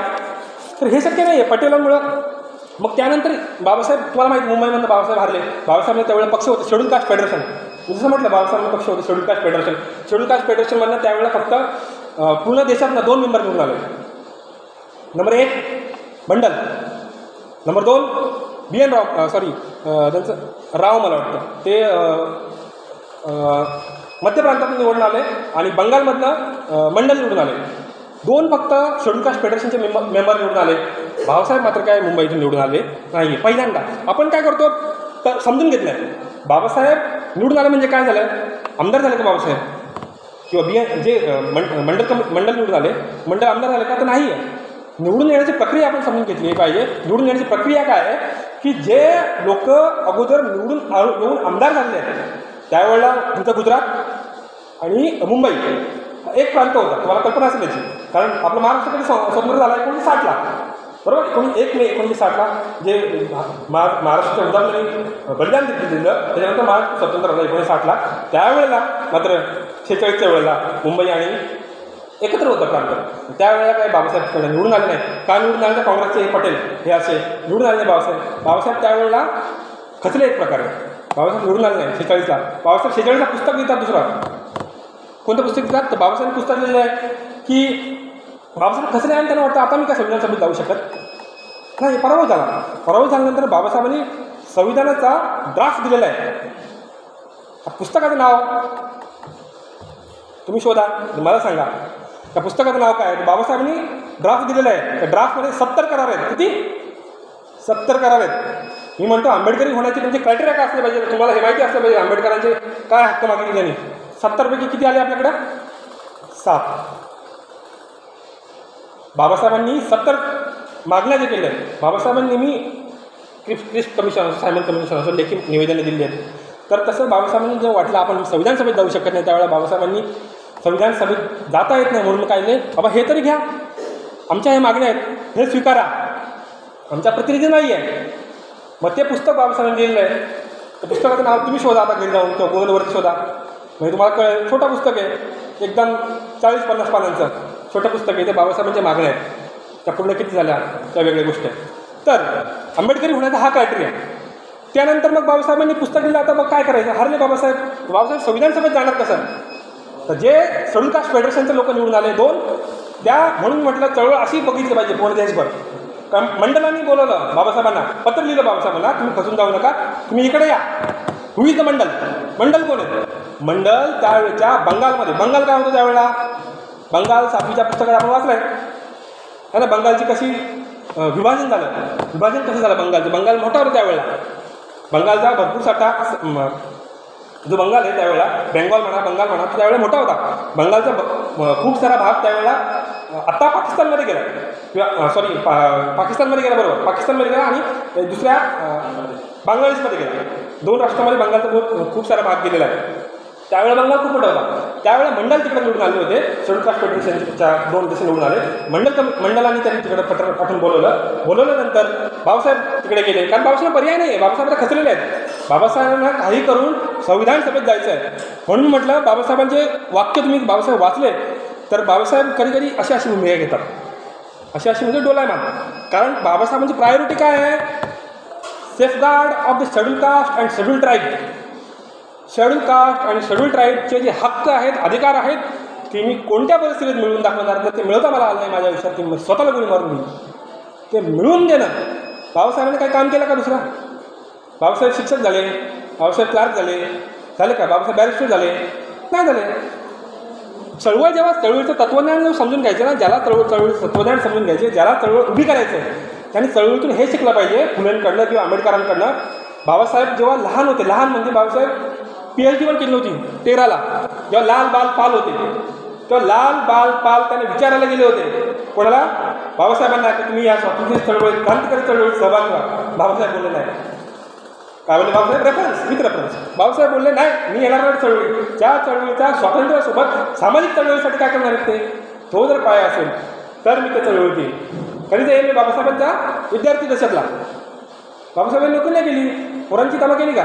नाही केली. तुम्हाला माहिती आहे किती पोरं जगली, किती पोरी मुली, त्यांना कफन मिळालं का नाही मिळालं, तुम्हाला सगळ्यांना माहिती आहे, आपल्याला सगळ्यांना माहिती आहे.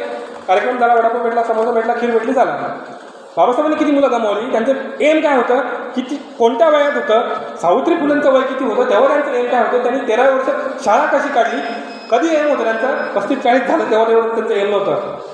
अर्ली. जेव्हा तुम्ही एखाद्या गोष्टीचा निर्णय लवकर घेता अर्धी लढाई तुम्ही त्यावेळेला जिंकला असता. बालपणाचं तुम्ही एखाद्या 4 वर्षाचा त्याला कराटेचा सिंगिंगचा क्लासेस लावला, 21 वर्षात तो 18 वर्षात तो माणूस पाळून येईल ना. हा आहे म्हणून म्हणतो चळवळ समजून घ्यायची आहे. ते बाबासाहेबांची चळवळ ही आहे.